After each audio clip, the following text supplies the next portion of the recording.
Hello and welcome to another episode from the Real Talk and Revenue podcast. We have myself, Francesca, the accountant, and we have Jordan, the therapist, and we bring real powerful conversations around building revenue, building confidence, how the mindset works, all different discussions around to help others in business and in their personal life. So listen in, tune in, let us know what you think, ask questions along the way and we'll be sure to answer them. Enjoy. We're here. We're going to do a jig. Should we do a little jig? No. Come on, let's do a jig. Oh my This is God. my little warm-up. She's going to be like, for God's sake. Not for me, The one with the coffee spill, and she made it into a blooper. That cracked me up. Yeah, It's your face. I love it when she did the time and zoomed in on you. I was just like mortified, wasn't I? Let me just make sure the lid is on. Brilliant. Things You don't lift it by the lid. Like, why would you do that? I don't know what I did. I think you lifted it by the lid. But why would I? I don't know. I've never. Oh God, you know when it's like, what you're doing with your life. Oh So dear. today, well, let's talk about. Is there anything to share, update-wise, business? I feel like I've got loads. I'm trying to organise this retreat and this like Facebook group challenge we're doing, just like admin bits, and having to It's a lot. like I've asked Hannah, but she was on holiday, to sort my website. So I think that's underway in the What do you mean by background. sort your website? I need to sort my website. I need some new pages adding. One of the pages changing. I need like more links to sign up to a newsletter that I'm going to start and all of that sort of thing. Brilliant. Just getting properly on it with marketing and getting as much help as I can. I don't think people realise with their website, well, one, it's not as important because of social media handles and how much you can feed into that as important. It depends on your business, I would say. Yeah, true. Because like I would say now things have shifted. 99% of my inquiries come through my website. Oof. Like people aren't often like DMing me for sessions. Do you know what I mean?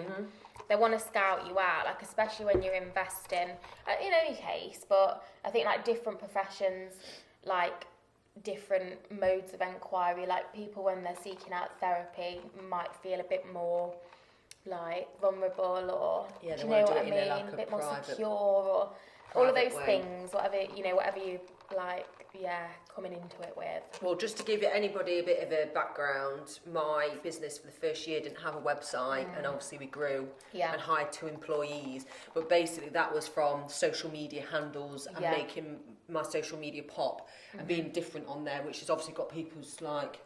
LinkedIn's Yeah. great. I know what you're saying with your profession. Yeah. If you're out there on social media, but then again, I think Some people do, don't like get me that, wrong, yeah. but like I would say like 5 or 6 years that I've been doing what I'm doing now, maybe like 2 or 3 people on social media. Previously they'd always come through like a directory, a therapist directory, and then maybe like the last 6 months to a year it's been my website. But obviously my website's now been up for like 5 years. So like I think like the SEO and stuff is like out kicking there. in the background, and yeah, because is all that of what that you stuff. do? You have someone doing the SEO stuff, or not really? Not really, like I have So kind of important, update though. bits and bobs, but I don't have somebody like on it, doing it. Yeah. I get loads of emails, like, Yeah. from, I don't want to say like it's spam and junk, but that's what it feels like. Yeah. All the time people like reaching out saying they can do your SEO, and I'm a bit like, I don't know you. I don't know where. Do you know what I mean? And like emails, weird email addresses as well, and you're like, listen, No. if I'm getting someone to do my SEO, it's not going to be you. Exactly that. But I didn't realise how much your website you can't just leave. So if you're going to either, if you've not got a website and you're starting out, obviously put all the attention on social media, see what happens. Yeah. But obviously we get website inquiries, but we do get social media ones. Yeah. So, and Yeah. sometimes social media people start there and then go to the website to then That's it. get in touch. Yeah, It's interesting, isn't it? It But is. websites are like, needs a lot. But like, if I think about when I'm buying a service, 9 times out of 10, I'll have a look on social media, and then I'll click on their website, look at their link tree, see what's in there. Like, I want to have a look. I want to get to know the person. I want to see their Yeah. work. Like, I'm such a curious person, so like I want to just see as much as I can to help me make a decision on like whether I'm going to go with that person or this person. I love how you just stated yourself as a very curious person, because I am. Like over the top curious. Which as leads well. us in nicely to the self-awareness. Yeah. I could be deemed really nosy, like that's another way of putting it. Same. But like I'm inherently curious, like in work, like outside of work and stuff like that. So I think being curious is the best thing. it is. Just want to as know a and business understand person. everything. Yeah, because it shows like empathy's a bit of empathy in there. I think care. so. Yeah. It's like, I don't know, you're interested in everybody and everyone. Yeah, and I think it is a little bit like part of a growth mindset as well, isn't it? Like just open to like learning, getting to know people and things and systems and stuff like that. Yeah. I love being curious, and a lot of people are like scared of being that. As in, I think they want to ask questions, but they stop themselves. And I think again it goes back to that worrying about how they're going to be perceived, like they're going to upset people and stuff like that. It's interesting. It is interesting, and I think as well, like it's about gauging your audience at times as to like what you should and shouldn't ask and things like that, and how you might want to ask things and stuff. And some people aren't as good at like reading people, and that's not a criticism. It's just like where people's strengths might lie or not. Do you reckon that? So, I've learned that you have to. Ideally, you need to be self-aware, especially if you're developing in your career. So, for example, you've got aspirations to be a manager, even though that's a hard job. But if you're not self-aware of your own development, how are you going to help yourself to get there, for one, and help others? So do you think there's a lot of people that are just definitely not self-aware? They won't admit it. They'd rather blame others for their behaviours. Why do they do that then? I don't get that bit. Blaming others for their behaviour. Well, it's about like insight, the ability to take responsibility, and like some people won't do that, and usually again it speaks to like whatever's in their belief system. Like if they admit fault, then you know they've failed, or like they just don't want to ever be wrong because that's weak, and they're really like fixed and like what's the word? They're just problematic beliefs, because you end up in this cycle where like the very way you don't want to be perceived, you end up being perceived because you're being a knob. Yeah. Do you know what I mean? Like, yeah.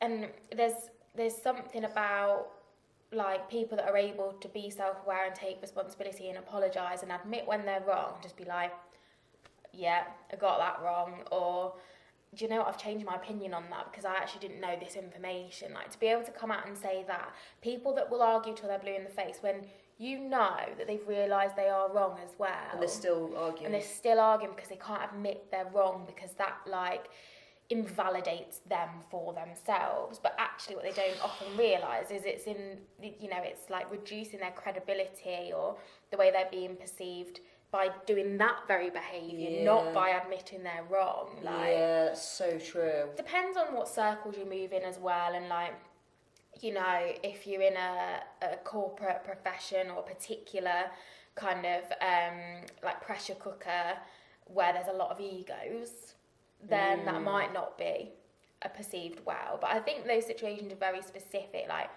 you know, if you think about all the traditional things, like if you think about perhaps like some of the areas that are very traditional, like corporate banking, and some of them that might still be operating in a very traditional sense, or like solicitors firms or even accountancy firms, go on, where you've got like big egos, lots of, like a male dominated environment generally, and women trying to fit into that. You may have a culture where like admitting wrong or admitting mistakes is perceived as like, all right.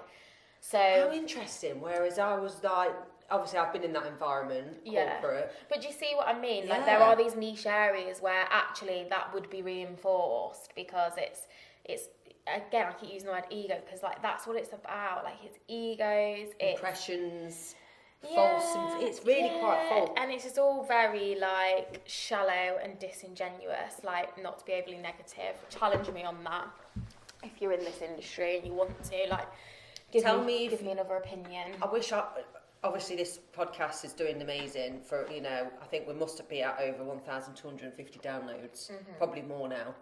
The last time we did it a few months ago, it was over 1,000, so I know.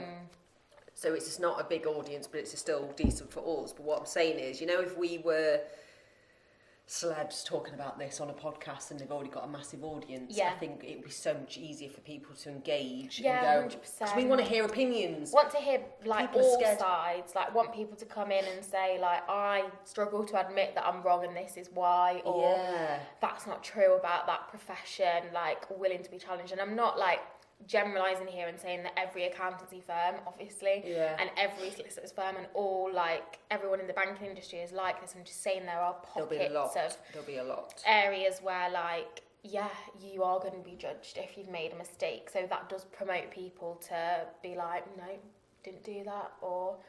You know, do you know what I mean? Like, but again, it's a sign of a poor culture. I know it comes from the top, the leadership style, and helping your team to be who they are, and that's a massive learning on my part. But to be honest, to start a company in the first place, I had to be very self-aware. And when you're building with somebody that probably isn't as much, it's hard work. Because I own what I don't do and what I do, and I wish more people would just look inward, even if it's a relationship breakup. And you know that the other person's done some toxic things, still look inward, because you're with them. It's like I can only go off my past, but like I think I cringe at you know, my past boyfriends, because I'm like, well, they hurt me by cheating on me. But still look inward. That sounds. People will be like, well, why? He's wronged me. Wait, and again, it's not about like blaming yourself and being like, it's nothing to do with that. It's about saying like, what made me choose this type of person in the first place, and like, you know, developing yourself to go. Hang on a minute. What am I not willing to accept anymore? What do I need in a partner? It's all of that, isn't it? And it's still that blame shift where you're like, no, he cheated on me, so he's done wrong, and I'm okay, and I'm going to carry on the way I am. And it's okay to acknowledge that that's not what you want in a partner, and their behaviours 100%. like doesn't align with like your values. That's essentially what you're saying. And, that might also mean that they behave like a fucking okay. dick. Like, do you know what I mean? Like, objectively as well. Like, it's not just you feeling hurt, but like you say, sometimes it's a case of like, do you know what? I'm drawing a line under that, and I'm going forward. I'm not accepting this. I'm not accepting that. I'm not willing to get into a relationship unless like these things, these conditions are met and stuff like that. And it's not about being rigid. It's about like your needs, knowing what you need out of a relationship, the kind of support you need, the sort of traits you need in a partner to feel like energized, and do you know what I mean? It's not looking for perfection either, is it? But it's just like you say, just like knowing yourself. Perfectionism's just never going to exist. If you can catch yourself wanting everything perfect, then please work on that too. I know it sounds bizarre. I've learned so much over the last 6 years, and I've gone into a new like leadership role, and I hate the term. I don't know, maybe I'm finding it a bit cringy saying it out loud. I just need to admit it to myself, because what I'm trying to do is now lead a team, which I've never done before, but I've wanted to. And then now the business is fully mine, I can embrace that. So with that, I'm learning a lot about myself. But I'm learning a lot about how people work and tick. And then I'm realising, even with clients as well, you know, I love the clients that are open to change. That are reasonable with stuff, and who aren't reasonable. And the ones that aren't reasonable aren't going to stay on your path anyway. Same with friendships, same with relationships. People aren't reasonable to your change. Because you've got to change as a person anyway. Then they're not meant to be, I don't think, in your life. They're in for a time. Season or a reason. I like that. It's like new level, new devil. She's come again, look. Say it again. People, it's a saying. Like, say it again. People are in your lives for a season or a reason. It's so true. At times, like some people. I think this is... They flow in and out. I have a lot of conversations with clients that talk about like friendships and relationships ending, and like struggling with those endings, and things that not necessarily on bad terms, but struggling with the flow of people in and out of their lives, and like that's actually very normal. Like, it's very normal. And I can't remember, I listened to it on a podcast somewhere, and it was talking about friendship and how you might have a really good friend at work or in the town that you live in or something like that. But when there's a challenge around like logistics and distance, and you don't just automatically see them every day, so many people then that friendship doesn't remain. And it's not because they don't like each other or anything like that, it's just because it's not easy anymore. Some friendships will just remain regardless, but most people, it'll be like through a season of like a workplace or uni or college or school and stuff like that. Yeah, that's so true, because my friend Lisa DeSantis, bless her, we became quite close, you know, a few years ago, you know, and she came to my social networking events. We did training together at Code, but then she's moved away to an hour and a half away, hour and 15 minutes away. Not far, but she's busy. Far enough for it to be like, oh, hang on a minute, this is hard like enough more to stay effort in now. touch. And the thing is, I'm not taking offence and she's not taking offence. We're not going, oh... You're not making an effort. No, but ideally, if she felt that I'm not making an effort, for example, I know she knows me well enough for me to think she'd say that. But we are meeting all. We're going to meet at Meadowhall, funny enough, Sheffield, so it's like a halfway point, and then it's nice for food and stuff like that. And she works a lot and I work a lot. So we've got that level ground. You know, if you've got a friend that's quite, not needy, is that right to say? A needy friend that makes you feel I best meet up quick because they're going to be mardy with me or question why I'm doing this or... Yeah, again, that friendship's probably not going to last. Like, if you have two people that really like that constant contact or the constant meeting up and stuff like that, and it works for your lifestyle, that's fine. If you've got someone that needs a lot of that from all of their friends or from you in particular and can't really accept that your life isn't structured in that way, that's when you're going to have problems, because again, like, your values around friendship aren't aligned. Like, I'm the same where, like, I can only have low maintenance friends. Same. Because I don't have the time or energy. I'm not saying I'm time poor necessarily, but my priorities are like family life, my daughter now, and work. And that's fine for me. Like, I'm happy with that for now. And my extended family as well. That's really where most of my time is spent. So for me to have a friend that like wants to do things all the time, like I can't support that. Exactly. And it will stress me out and sap my energy. Like, I need friends that can accept that I'm not going to reply to a message quite frequently, but it's not that I don't value our friendship, and I'll message again, like, just completely on something different, and vice versa. Like, I've got friends that won't message back, and I don't take offence to it. Then I'll just message them again, like, hey, we were talking about this, do you want to get a date in? Like, let's do it now. Do you know what I mean? Like, low maintenance friends are the ones for me. That you'll know if I like message you going, can you video call me? Or I'll listen to his voice note. As soon as I see it, I'm like, are you okay? And I'm there in that respect. Yeah, there is some people as well that you think, if they are just... So, for example, I've had friendships in the past... Well, I say friendships very loosely, and we're not friends now as such, but we'll always be pleasant and say hello. But if they don't respond for weeks on end, and then it's like this long message, and you feel like they're too busy for you, that's a problem as well, isn't it? Without going, well, they're always...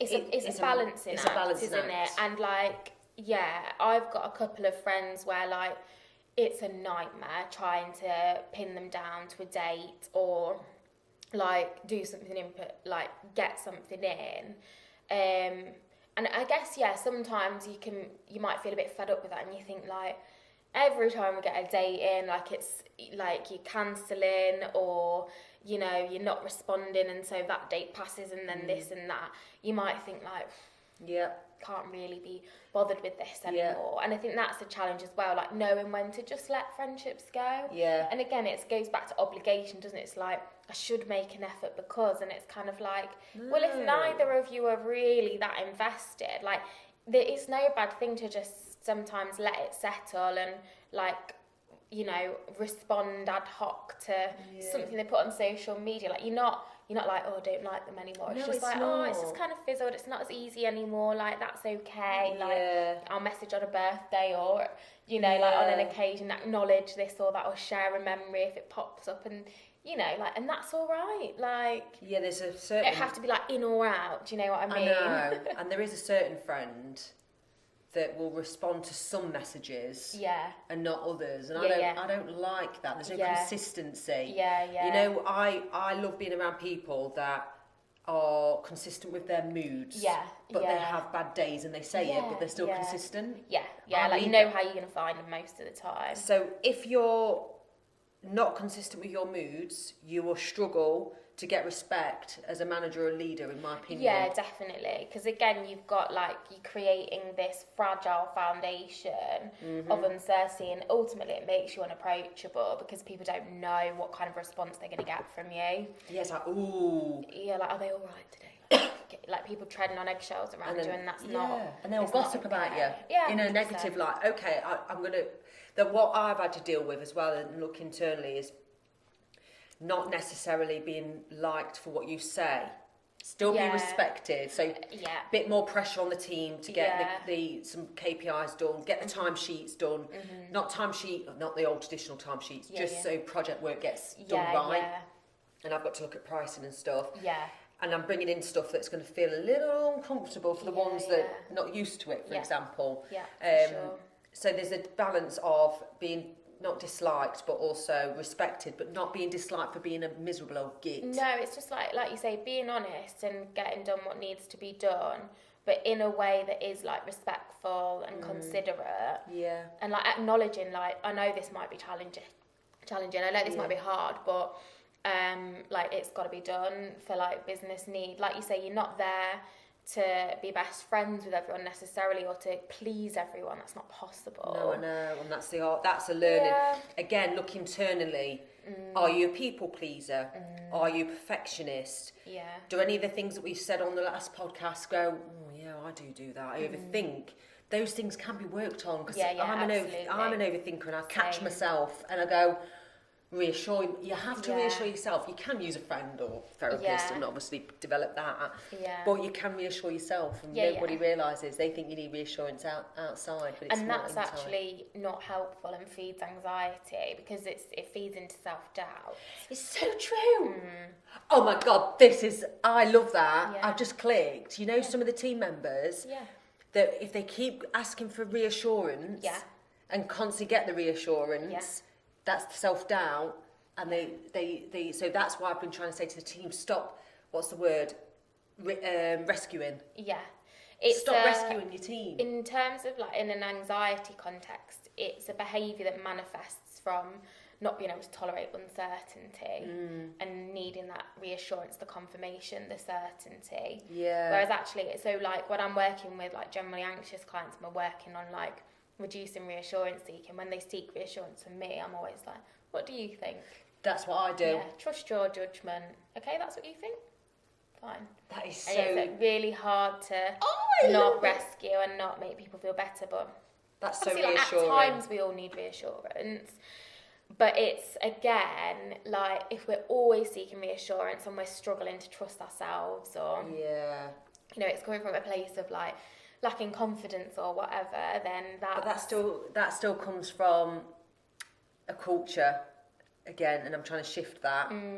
Rescuing, everyone holding hands while they do something, and micromanaging. I don't want that, and it's the team have been really good, responsive on it, but it's been really uncomfortable. But you know what? It's exciting, because I love what you've just said, because you've came up with that, and that's already been on my mind, and I'm like, it's not like I've come up with it. It is like, it's a fact. No. What I'm saying is, come up with it on the podcast.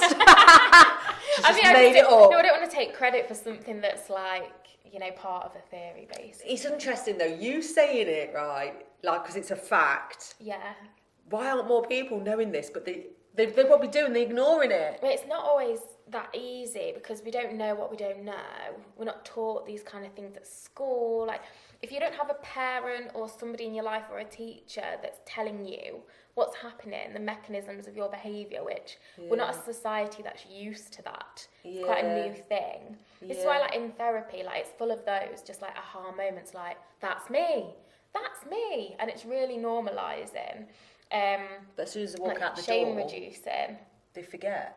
People don't. Like, we'll forget a lot of things. But it's really funny, whenever I've finished therapy with someone, there's always like a few like take-home messages, and they'll remember things that I haven't remembered I've said, that they're then like, they've really taken away.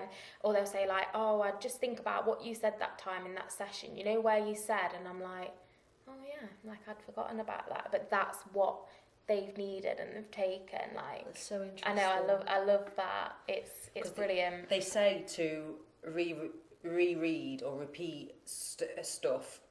Like, just say you read a book. Let's say you read Chin Paradox, okay? Yeah. That's the only example I can give because it's such a popular book. Yeah. And I have passed it to the team.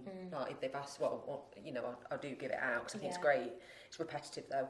But if I read it, I read it 2019. If I read it 2020 and 2021, I'd be like, oh, forgot about that. Yeah, I'm still and doing that bit. things that you'd be taking note of that you're like, oh, I don't remember this bit. Oh, that's really good, because you take what you need at any one time and you leave the rest. Yeah. Like, and that's just how life is. So to be self-aware, please, the first thing you can do is really sit and think about who you are as a person, because we're still working that out. But and try not to be necessarily what you was in your 20s. You know, when you think, well, I've always done it like that. Yeah. I've always been like that. They hurt me in the past, so I'm holding on to that, holding grudges as part of this self-awareness. Oh, yeah. Yeah. I love this conversation. I'm so passionate about it because I've had to change. It's so important. We should do a workshop on like self-awareness. Right. Now I found something that really ignites the flame in me. Yeah. I think we've got it. Yeah. So we've been plotting and planning behind the scenes, like in my own mental. We're going to have a catch up about it. Yeah. But we are planning something really exciting, and I think now's the time to launch something. Yeah. Because I found I've got lots of subjects I'm passionate about, but I think this one's the one that's made, because I've got a business that shows what I'm doing, and I can share that as well. And then obviously you've got the mindset stuff. So bear with us on this, but we will do more, because I think this is holding a lot of people back. Yeah, I was going to say it's applicable to everyone. Like, it is. No matter where you're at in life, whether you're employed, self-employed, like stay-at-home parent, like it doesn't matter what you're doing in life. Like, you'll benefit from reflection, self-awareness, knowing who you are and figuring that out. And that's what it takes sometimes, figuring it out. Be willing to understand that like your values will shift and change over time. Who you want to be around, where you put yourself and what you want to do may change as well, and like that's okay. But sometimes, a lot of the time, if people ask you like what's your values, or like who are you, we really struggle. Oh my God. Yeah, maybe we should do that as an end result. Who are you? Yeah. And then be able to say, like, this is who I am. I am this. Not just like, I do this, this, this, and this. Yeah. Do you know what I mean? Because that's what rolls off the tongue. Well, I've got, 2 kids. No, that's not. I work in this. Yeah, no, that's just describing what you are as a person, rather with than what like, you do. I love this, I'm really passionate about this, I enjoy spending time doing this, like, do you know what I mean? Like, I do know what you mean. We really struggle with that. And it's interesting, as the business has developed, how values can change with who's in the business. And it's not necessarily, I don't want a business that's just my values, because obviously that's never going to work. I can have just my values for me individually and where I'm going to, but actually you've got to have a lot of my values to grow the business at the start. But I do know that needs to change and develop as I learn about what makes good values. It's so, honestly, it's so interesting. I'm really excited about this, and I do think we'll get some good people on board with us, but we'll share more of that at some point. Next, I feel like we should talk more about motherhood, because we haven't done the whole episode on that, because God, it's hard for me to remember though, because my kids are 15 and but 19. But you're still parenting, do you know what I mean? Like, it's a different season, but like motherhood and parenting. Because that's another thing with the self-awareness, how they go hand in hand, and that guilt, and how you tell off, and how you discipline, and without the guilt. And how you operate in other areas of your life as well, always thinking about how that's impacting your children, like where you are, where you're going, what you are willing to do, what you're not willing to do, and that will be different for everybody as well. Oh, I'm excited about that one. So that's next week. Thank you, as always, for listening and being with us. Can't wait to share the news coming soon. Yeah. And yeah, thank you. Have a good rest of your day. Depends on when they hear it. I know.